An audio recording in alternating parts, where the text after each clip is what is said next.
Last week, we started our Christmas series, Missing Peace. And we looked at the peace, last week, we looked at the peace that is actually available to each and every one of us from God. And we looked at how the battle for peace, it actually begins in our minds. It's not so much in our relationships or exterior, but the battle for peace, where it all begins, is right up here in our minds. And the peace from God comes when you and I fix our minds upon God, when we fix our minds upon God. And then at the end, I sort of touched on the battle that goes on inside of my mind, probably none of yours, but it goes on in mine, when it comes to difficult people and relationships in our life. And this morning, I actually want to take a look a little bit more at how we should love when it comes to difficult people. Because you know, just as well as I know, there are some people that are pretty hard to love. And based off of only just a couple of giggles there, I'm assuming you might be sitting next to them right now and don't feel like you can laugh. That's okay. But just think with me, a couple months ago, there was the election, okay? There was a lot of difficult people to love in our lives right then, wasn't there? Those Trump supporters, man, they're always so loud. Or those Democrats, those Kamala supporters, whatever it is. And you hear it. And I know that about a week after the election took place and everybody got on Facebook and they unfriended the ones that were following the other side or whatever it is. And you haven't really spoken to or thought about those people since then. And then all of a sudden this week hits and you're like, oh no, Uncle Bob's supposed to come to our house this Christmas. I haven't talked to him since November. Uh-oh. My sister, she's way out there compared to me, she's back in town staying at my parents' house, and we're supposed to have lunch. That's not going to go over well. It might not be political for you. Maybe you have someone that just seems to disagree with you no matter what. Like, it does not matter. They just always disagree with you no matter the topic. You just do not see eye to eye, and they will always let you know about it. Or they'll always tell you about what it is you're doing wrong. Just how you could do something maybe a little bit better, a little bit differently, whether it's parenting, whether it's something you're doing at work, maybe it's in school. Maybe you just constantly get negative feedback from someone at work. Or there's that one person that constantly outperforms you just barely, and they always let you know this. I remember this from 4th grade. We took a math test and I got 107%. Not bad, right? 107%. 100 is the max, right? And so I was above that, right? Well, she got 108%. And she looked at my score and she went, oh, you did so good. Oh. Was always just that much better than me and always let me know it, right? In that moment, she was pretty hard to love. But it might be that someone that just constantly critiques every little thing about you, or even just a little bit about you. Maybe you didn't put the dishes away in the right place, or maybe you happen to snore when you sleep. Or maybe you drive too fast or you drive too slow. I might be hinting that it could possibly be your spouse that's not always easy to love, right? We all, every single one of us, we all have someone in our life who is difficult to love right now or at different times. And someone actually said that we live in the age of perpetual offense. People are so quick to get angry. People are so quick to judge, quick to call others out, and quick to be offended. They're like, man, I got hurt by what you said, or I was wronged by what they did, their actions, what they did, that came against me, and I was hurt, so I'm just done with them. I'm just going to throw them out of my life. It doesn't matter. And the truth is, if you are on a continual search to be offended or a continual search to be hurt, you are always going to find what you're looking for. If you are always looking to be hurt, if you are always looking to be angry, if you're always looking to be offended or to be wronged, you are always going to find what you're looking for. But the thing is, there is absolutely no win whatsoever in living offended or angry or hurt. I have never once in my life met a single person who said, my life is so much better because I'm ticked off all the time, right? The quality of my life is so much better because I'm just angry everywhere that I go.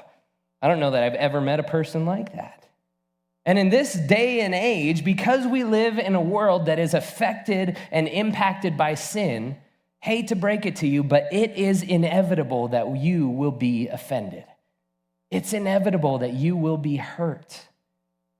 Being offended, it's inevitable. But living offended is a choice. And as followers of Christ, you and I, we need to choose wisely. And here's where I'm going with this.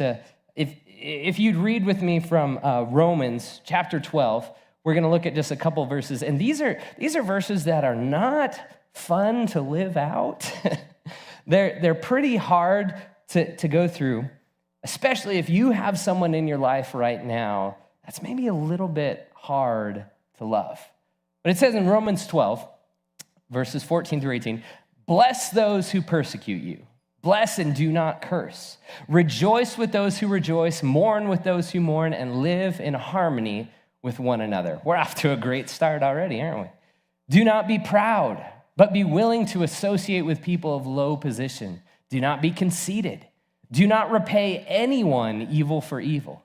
And be careful to do what is right in the eyes of everyone. And then this is the key verse that we're going to be looking at today.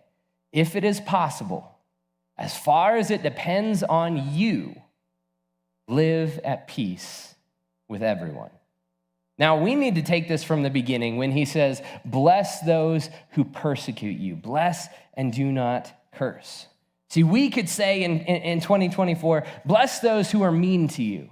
Bless those who are short with you or who disagree with you or whatever it is. But what does it even mean to bless somebody? Like, you have been blessed. Like, what in the world does that mean? Well, the Greek word that was actually used there is eulogeo. It's spelled Eulogeo, and it's where we get the word eulogy from. And so when you're thinking about a eulogy or what's given, you're speaking good words about someone and their life. See, the EU, the beginning of how it's spelled, EU means good, and logos, L-O-G-O, it means word. So literally, it's a good word. So it means to speak well of or wish the best blessings on someone. Now think about what Paul said, though. Speak well of and wish the best blessings for someone who persecutes you. Speak well of and wish the best blessings for someone who is mean to you, for someone who mistreats you, for someone who disagrees with you. Now, I don't know about you. It's pretty easy for me to bless someone who's nice to me, right? Someone who's like, they're easy to get along with. I can speak well of them and like, yeah, it's okay. But the people that make it difficult for me, I mean, it's easy to bless those who bless, to be nice to those who are nice, but it is incredibly difficult when it comes to someone who offends you or belittles you or hurts you or is harsh with you. In fact, there's kind of a dark place in my heart that I don't really like to talk about, and it's probably in none of yours, but it's definitely mine, where when somebody who hurts me or somebody who's mean to me or whatever, I kind of like it when they get what's coming to them. You know, something bad happens in their life. Like you're a law-abiding citizen, right? You're driving down Highway 30, going the speed limit, maybe 5 over, it depends. But you're driving down Highway 30, you're going the speed limit, and this jacked-up Chevy pickup whips around you going 99 miles an hour, right? It's probably a Ford because Chevy can't go that fast. I don't know what it is. Anyway, sorry. I'm not on either side, but anyways. So they whip around you, they go flying by you, and it kind of makes you swerve, and you're like, what in the world was that? What is that person thinking? What in the world? And then about 2 miles later, they get pulled over by the only police officer that patrols Highway 30 every once in a while. And when they're pulled over, I want to slow down and roll my window down. And as I get like right next to him, I'm like, you reap what you sow. Shouldn't have been driving that fast. You got what's coming to you. You know, right? Like we kind of like it when what goes around comes around, when people get what they deserve. But Paul, here, he gives us this specific command. And in the Greek language, there's actually something called a present imperative, which in the Greek, when you see this, it means to do the action, but then continue to do it. So when Paul says, bless those who persecute you, it could literally be translated, be a continual blessing to those who are a continual problem. Be a continual blessing. I could probably be a blessing to someone who's a problem for maybe 5 seconds, maybe 2 minutes, depending on how big of a problem they are to me. But to be a continual blessing to someone that is a continual problem, Paul, you're a pretty smart guy, but how?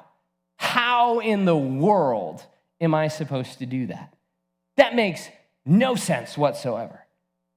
You and I, we want to retaliate. When somebody does something to us, our flesh, our desire is to do unto others twice what they have done to you. And if they're irritating, oh man, they better look out. It is a blessing if I don't punch them in the face. Like really, that's what it is. There's a part of most of us that doesn't want to bless those that are mean to us. Yet Paul, inspired by the Holy Spirit, writes in this letter to followers of Christ to bless those, to be a continual blessing to those who are a continual problem. How? How do we do that? It is impossible with my nature, with my flesh, to do that. It's impossible. So in order to understand how we are to do this, we need to look back at the beginning of Romans 12, the very beginning, the context of this passage. And so we're going to look at the first verse in this chapter, and it's going to explain exactly how you and I are supposed to and able to do this. It says in Romans 12:1, therefore, I urge you, brothers and sisters, in view of God's mercy. Mercy means not getting what we deserve. So think about how merciful has God been to you? How merciful has God been to me? I mean, the fact that I'm talking, the fact that I'm breathing right now means God is not giving me what I deserve, because the wages of sin is death. I shouldn't have life. By all rights and everything, I shouldn't have life, but God is giving mercy to me. And so how much has he forgiven me? How much has God blessed you beyond what you've earned? And Paul is saying, hey, in view of what God has given to you that you don't deserve, in view of how forgiving God has been to you, in view of all of that, I urge you to offer your bodies as a living sacrifice, holy and pleasing to God, for this is your true and proper worship. See, if we want to worship God, it's more than just singing 3 songs on a Sunday morning. It's the life that we live. It's the way that you and I live. So how do we do this? I mean, we are a living sacrifice. Now, I don't know if you're like me, but when I think about sacrifice, I think a dead sacrifice. I mean, it's not like the sheep where I like, pick me. Like, that's not the way that it works. What in the world is a living sacrifice? Well, when we think about living sacrifice, I like to think about the Lamb of God, Jesus, who when he was alive and walking on this earth, he said, I'm willing to die. He said, no one is going to take my life. I am willingly laying my life down for those that I love. I am putting my life on the line. I am offering myself. So how do we love others? We lay down our natural response. We lay down our selfishness. We lay down our pride. We die to ourselves so that Christ can love others through us. Paul said it in Galatians 2:20. He said, I have been crucified with Christ. I, in my flesh, I no longer live. It is Christ who lives in me. The life that I now live in the body, I live by faith in the Son of God, the one who loved me, who gave himself for me. Me and my flesh, I can't love people. especially if they're a continual hurt to me. I want to fight back. I want to retaliate. But it's Christ who is in me. I've died to myself. I have laid down my pride. I have walked away from my fleshly desire to get back at them. And it is Christ who lives in me. That is how I can love others. In view of what God has done, in view of his mercy, I let Christ love through me. Now, back in Romans, at the main verses that we were looking at, he says, live in harmony with one another. Do not be proud, but be willing to associate with people of low position, and do not be conceited. Live in harmony with one another. Do not be proud, do not be conceited. Do not be proud and do not be conceited. Do not be proud and do not be conceited. I actually looked up in the Hebrew how to say that, and it says, do not be proud and do not be conceited. You think Paul was trying to get something across there? You know how, I don't know about you, but I'm always right, okay? No matter what it is, I'm always right. I mean, just for a second with me, and I know nobody wants to go back here, but we're going to do this just for a second. Let's go back to 2020. Like I said, nobody wants to go back there. But think about 1 to 2 months into the shutdown. Everybody was right. Everybody, no matter what they thought. Masks on, masks off. Open up, close down, shut down, whatever it is. Vaccines, yay or nay. Everybody was right based off of the one podcast that they listened to that was not biased whatsoever. Didn't matter what side you were on, you were right. And you wanted to let people know it, right? Or at least we all know people who did. And people let you know that they were right. Jump forward, think back to just a couple of months ago with the recent presidential election. People were certain what candidate was going to be best for our country, and they let you know it, didn't they? This candidate, they're just a buffoon. Well, this one's a jerk, and this one does this, and this one does this. And you know what we saw when Trump actually won? Not all, but we saw a bunch of prideful Trump supporters sitting back going, I knew it, I was right, and I told you all along. And 4 years ago, you know what we saw? Not all, but a bunch of prideful Biden supporters sitting back going, I knew it, I was right all along, and I told you. See, and I know that I'm bringing up things from the past. But here's why I'm doing that. If you don't deal with your past, it's going to show up in your future. And so many people in the church were so full of pride and we're conceited. And right now, there may not be something specific happening in culture that's making that pride rear its ugly head, but that doesn't mean that pride is not reigning in your heart right now. In what other ways is pride showing up, maybe in your life or in your relationships? Maybe it's in the difficult relationship or with those people that are just hard to love. Maybe it's in the way that you respond to your spouse or the way that you respond to your coworker or your boss or your family member or your classmates. Maybe it's in the way that you think and react when somebody offers correction to you. Are you prideful, thinking, I knew that, I could do it better? Maybe it's in your mind when you watch other people and you see what they do and you're like, I know how to do that better. I could make it look better. I could have done this better. I know. I need to help them because I'm better. See, what pride leads us to do is think that we have it all together. Think that we have all the answers. We have the solution. We are right. And whether we make sure that we get the last word in or we keep our mouth shut, but on the inside we are getting far more than the last words in, we are allowing pride to direct our actions and our thoughts. And if you're like, I'm not really sure if I do that, we do this all the time. You know how if you or I are short with someone, or maybe we're a little bit late to a meeting or something like that, or we do something wrong, you and I, we judge ourselves based off of our intentions. We go, hey, that's not what I meant. Like, you heard it this way, but that's not what I meant to say. Or like, I had all this stuff going on. I was only 5 minutes late. Like, it's not big of a deal. I didn't mean to be late. We judge ourselves based off of our intentions.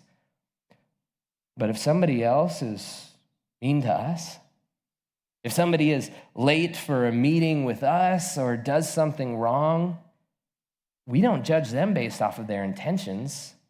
We judge them based off of their actions. We don't ever think, hey, they didn't intend for what they said to come across the way that it did. You know what we do? Wow, they're a jerk for saying that to me. Wow, I can't believe they said that. They left me sitting here for 5 minutes. Do you know what I could have done in 5 minutes? I could have scrolled through Facebook for 5 minutes. Like, come on. Like, I have stuff to do. I'm a busy person or whatever it is. And they just left me like that? Man, they said this to me? Are you kidding me? Like, I don't care how they meant it. It's what they said. And we judge people based off of their actions, yet we judge ourselves based off of our intentions. Do you know what that is? That's pride. That's pride. See, we tell ourselves a story about something we don't necessarily understand or know. See, here's where our expectations are set, and people need to meet our expectations. But sometimes their actions come up just short of that, which leaves this gap. There's a gap between the way that they came through and where our expectations lie. There's this gap. And pride absolutely loves it when we fill that gap with accusations. When we say, oh, they knew what they were saying. Oh, they're doing this all the time. I know that person. They're always going to be this way. We don't know the actual reasons why, but we come up with a story to explain that gap, and pride loves to accuse. But do you know who else loves to accuse? Satan, the great accuser, the one who accuses those who follow Jesus day in and day out. So if someone does something to hurt me or offend me, pride wants me to say, I can't ever trust them. They're only out for themselves, like they're just a terrible person for what they did or what they said. They always let me down. Sometimes it's not just one person, it's entire groups of people. I don't know if you've heard this, but those Republicans are idiots. Those liberals, they never know what they're talking about. They have no heart for the country or anything like that. They're just thinking about themselves, whatever it is. And we categorize groups of people by this. Those Christians, they're all a bunch of hypocrites, whatever it is.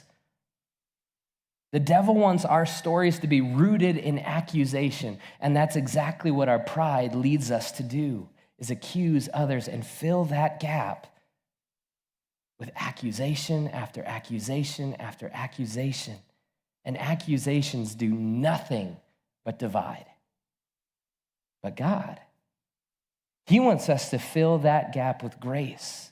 He wants us to fill that gap with love. Paul said in Ephesians 2, and he's pleading to these Jesus followers, he's saying, hey, be humble, be gentle, be patient, and bear with one another in love. Jesus said to his followers, and he said that his followers will be recognized by the world in the way that they love. Jesus never once said, hey, they're going to recognize you by how often you're right. He never said that. He said they're going to recognize that you follow me in the way that you love, the way that you love others. Remember, getting offended, it's inevitable. Getting hurt, it's inevitable. But living in it, living offended, living hurt, that's a choice. And as Jesus followers, your life is too short. Your mission, it is too great to be offended by something so small. To let a small offense dictate our actions or our words or our thoughts. Our lives are but a mist or a vapor in the wind, here today and gone tomorrow. Why spend any of that precious time sitting in and holding on to resentment and offense? Just think about this with me, and this is kind of funny to think about. What if Jesus was easily offended or as easily offended as you and I are today? He was probably like, well, Matthew, wake up. Are you kidding me? I just fed 5,000 people with 5 loaves of bread and 2 fish, and you're taking a nap? Are you kidding me? I just preached a great, profound sermon, and you didn't write down one note. Are you kidding me, Matthew? I went and I healed 10 lepers, and only one of them came back to say thank you. Like, nobody likes me. Nobody cares about me. Or what about this one? Thomas, I rose from the dead, and you're sitting here doubting me? Are you kidding me? Come on, Thomas. Really? And yes, I was trying to make eye contact with Thomas back there, but he was laughing. So, see, being offended, it's inevitable. But living offended, that's a choice. See, it says in Proverbs 19, and this speaks to this so well, it says, a person's wisdom yields patience. It's to one's glory to overlook an offense. What does it mean to overlook an offense? It's not just pretending that the offense didn't happen. Rather, it's a conscious decision to let it go. It's like real-time, in the moment forgiveness. The word overlook in the Hebrew, it's actually the word avor, which means to pass over or to get through. Your life is too short. Your mission is too great to be caught up in something so small. You and I, we've got to get over things. We've got to get through them, move beyond them, rather than be offended and choose to sit in that offense. We've got to learn how to overlook them in the way that we live and in the way that we love. It's like saying, if someone offends you, I'm over it. I'm past that. I'm going to choose to not let that dictate my actions and my thoughts. Someone makes a passive-aggressive statement at you or about you, it's saying, no, I'm going to just move past that. I'm going to choose to not hold on to that and let it affect me. Now, apply this to whoever you need to, but especially apply it to those that you love, because the time that we have, it is too short. Our mission, what God has called us to be on, it is too great for us to live in offense, for us to live offended and hurt. And here's where this is going, all the way back to Romans 12, where I said we have this key verse. It's the key to loving those who are difficult to love. And so after calling people to bless those who persecute them and bless those who are hard to love, to live in harmony with others, after saying, hey, don't be proud, don't be conceited, don't repay evil for evil, Paul is calling the church to love like Christ did. And they're sitting here saying, Paul, you have no idea who I'm dealing with. You have no idea the hurt that they caused me. You have no idea the torment, the thorn in my flesh that this person is. And you're telling me to bless them? You're telling, like, Paul, I don't think I can do it. I don't think that I can actually bless someone who is a hindrance to me in every step that I take. I don't know that I'm going to be able to do this. And Paul is just looking at him and he's like, hey, I know. I understand. I know what they did to you and how that hurt you. I know what they said to you and what they said about you and the way that it's caused you to live and the way it makes you feel and the way it makes other people view you. Like, I understand. It's hard. I totally understand that. But if it's possible, so long as it depends on you, live at peace with everyone. He's saying you can't control what other people do. You can't make them forgive. You can't make them own up to what they've done or what they've said or the ways that they've treated you. But whatever is in your control, whatever is in your power, do what you need to do to be at peace with others. That means that the person that you're not talking to, as far as it goes with you, do what is right. The person who was really, really rude to you and you want nothing more than just to get back at them the way that they got at you, as far as it depends on you, do what is right. The one who wronged you, the one who took advantage of you, the one who deceived you, as far as it depends on you, do what is right. Why? Because our lives are too short. The mission God has put us on, it's too great for us to live in offense.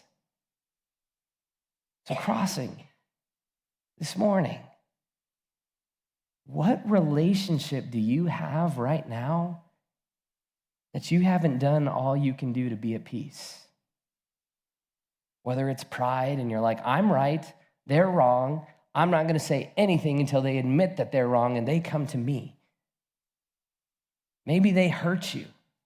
Maybe they haven't apologized. Maybe they won't even admit that they're wrong or that they did anything wrong. And we love to just sit in our pride and say, they need to make it right with me.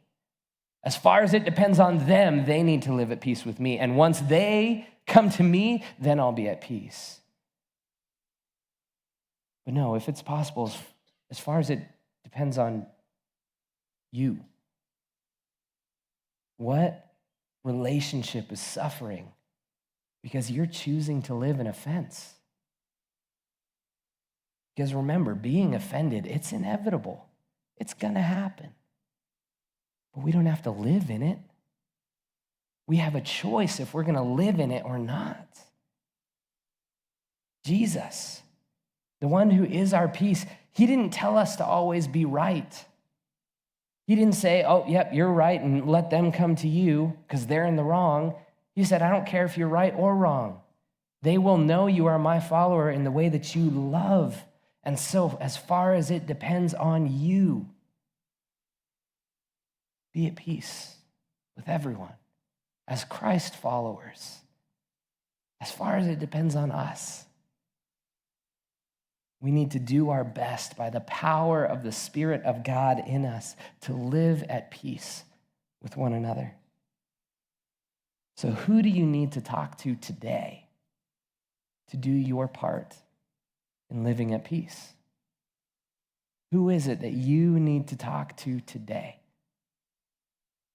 to do as far as it depends on you to live at peace? And maybe for some of you, you may need to talk to God. See, God, he was never at fault. He never did anything wrong, yet he did everything that it took as far as it depended upon him to be at peace with us. And you may still be sitting in your pride thinking, I don't need God. I don't need God. I don't need God and what he's done. All that God's ever done has allowed me to get hurt or do these things. And you know what? Remember, Satan, the great accuser, loves it when we use accusations, especially when they're against God. Here's the thing, God, he created us to be in this relationship with him. He created us to experience this perfect peace with him. And so we need to admit that we are wrong because our sin, it causes a separation between us and God. It causes that break in the relationship, and we need to admit, we need to lay down our pride and say, I know my sin is what's caused that break. We like to think that in our pride that if I'm just really, really good, it's going to outweigh the bad things that I do. But being good can never outweigh the bad. And so God, he did everything that was necessary to offer us peace.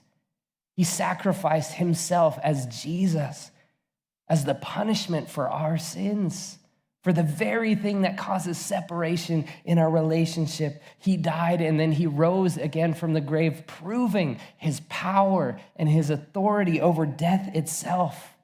And all that you or I must do, as far as it depends on us, to be at peace with God, he's already done everything. All that you or I have to do is place our faith and trust in Jesus. That when he offered up his life on your behalf, on my behalf, when he offered his life, it was enough to pay for that separation. It was enough to pay for the sins in our life. We need to trust him, trust that his sacrifice was enough.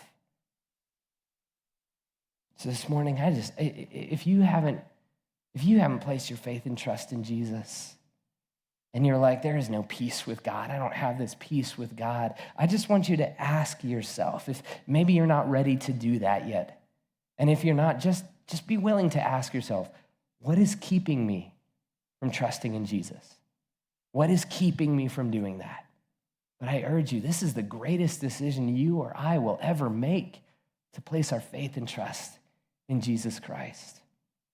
But for those of us who have done that, I just want to close today just by asking a question that neither you or I really want to think about. We don't really want to actually do anything about this because it takes laying down our pride. But it's a question I already shared. Who do you need to talk to today to do your part in living at peace with others? Who's that relationship?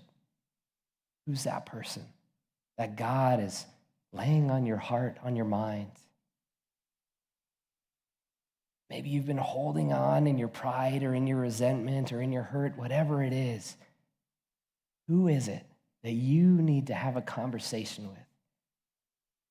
Because as far as it depends on you, as far as it depends on me, we should do everything in our power, in our strength, to live at peace with others. So God, I pray that you would just place that person on our minds right now. That you would just give us the strength, because God, man, it's going to take some strength. It is so hard, especially because of maybe what they've done, the way they've treated us. But God, you didn't tell us to be right. You told us to love. So I pray, God, that you would help us to lay down our pride and to pursue these relationships that maybe we've been holding on to, bitterness or resentment or hurt or offense, whatever it is, God. I pray that you would just work in us to lay that down, because you've called us to love. Let us represent you in all of the relationships that we have, God. And for those who are here who maybe haven't placed their faith and trust in Jesus Christ, I pray, God, that you would pursue them. You did everything that it takes. I pray that you would call them, that you would lead them to trust in your Son, Jesus, and his sacrifice on their behalf, on my behalf, on all of our behalf, for the sins that separate us from you. God, I pray that you would just work in them and draw them to you. Help them to see how much they desperately need you, just how much I desperately need you each and every day. God, give us the strength to follow you, no matter what it means, no matter what it looks like, to follow you into what you call us to do and how you call us to live. We pray this all in Jesus' name. Amen.